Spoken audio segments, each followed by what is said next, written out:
Hello everyone, welcome back to our channel. In this tutorial, we are going to talk about how to add a custom domain name to Blogger. It's a step-by-step tutorial, so let's get started. First of all, you need to log into your blogger.com and you will end up over here.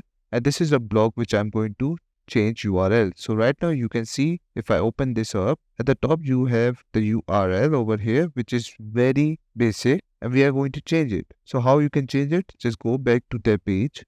Click on settings and you need to find custom domain. And once you scroll, you can see that we have that option over here.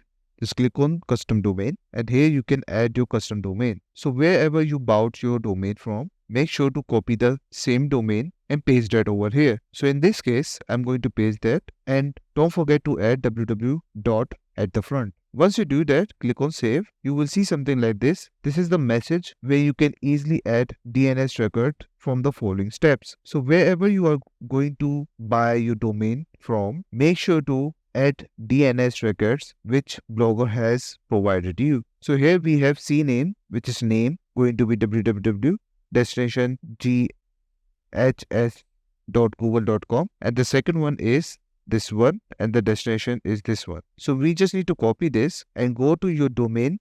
In this case, I'm going to GoDaddy and find add new record. Click on this and you can choose a type, add the name and the destination will come over here and click save. Make sure to add both records. Once you do that, go back and click on save. And after that, your custom domain will be added to your Blogger. And that's it. This is all you need to know how to add a custom domain to Blogger. I hope you like this video. Please subscribe. Bye bye and take care.